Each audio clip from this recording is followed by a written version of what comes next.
Welcome in, everyone, to TYT Sports. That is Jayar Jackson. I am Rick Strom. We are now 2 days removed from Super Bowl 52. Yeah. Wow, 2 days. Shnikes. Hasn't set in yet. And for the Patriots, it's felt like 10 years.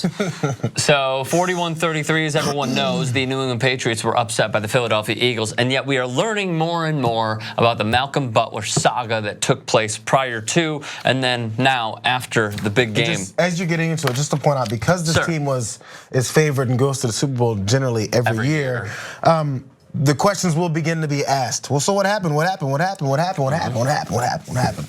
Especially when it wasn't just a David Tyree head catch or anything like that. They're like, oh, okay, it was a David Tyree head catch. That's what happened. Right. In this, there's lots of things that happen. Yes. So we're going to get into Brandon Browner because he went on Instagram once again, former New England Patriot, New Orleans Saints, Seattle Seahawk. But here's what Butler said after the game. Quote, "They gave up on me.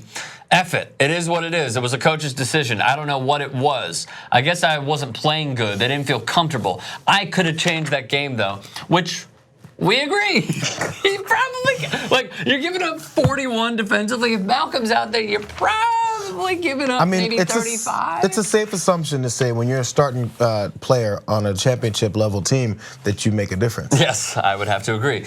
Doug Farrar, Bleach Report. For the record, Butler ranked 42nd overall in our NFL 1000 season end review of the league's outside cornerbacks and had a score of 66. Eric Rowe, his replacement, who is bigger, didn't have enough snaps to even qualify, though he did rank 21st in our slot defender rankings and had a score of 64. The reason I think that's important is because everyone was saying, well, Eric Rowe's a nobody. No, he's a somebody. He just didn't play a lot this year. Right. So here's what Brandon Browner said via his own Instagram. Said he's not doing media interviews. I tried reaching out as well. He wants everyone to go to his podcast. Nice little cross promotion, by the way, that's great. He's in the news. I love it. So here's what Brandon Browner said about Malcolm Butler.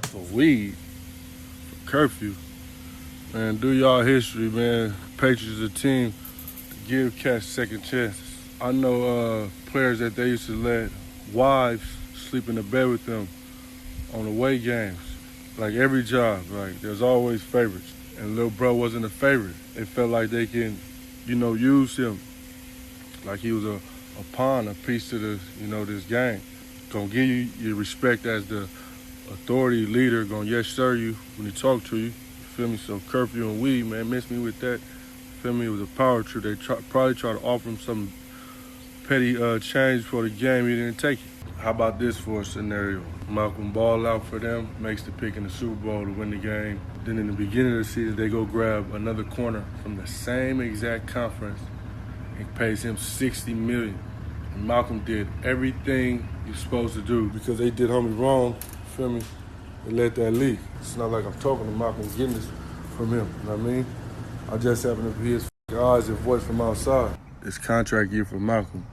So you throw Rowe in there with which you think is a favorable matchup for him. Say the Patriots win the Super Bowl, Rowe gets the credit for getting the job done in the Super Bowl.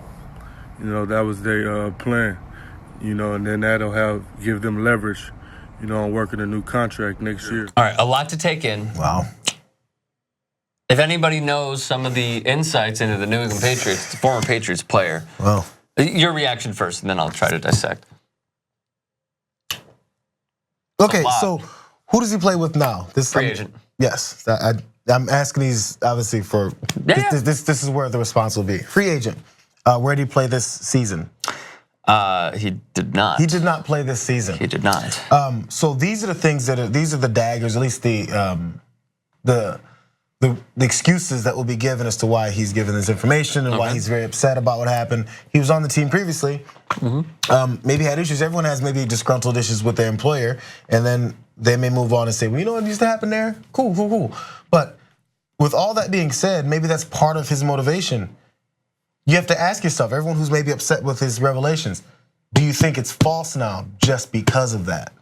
Which part? That he's a free agent. He's not with the team anymore. Maybe things happen to him on the team. He's disgruntled. The term will be disgruntled employee. Does that mean this isn't true? Or does that mean that he's revealing this partially because of that and he's seeing it happen to a friend? So he said, to answer the last part, that he's not in touch with Malcolm. He's just his ears and his eyes and his voice because Malcolm doesn't have a voice, along with many other Patriots players, as we do know throughout the years of watching and covering this team. I do believe that it was a little shady when they signed Stephon Gilmore, but I thought it was a great 1-2 punch for both lockdown corners to be on the outside.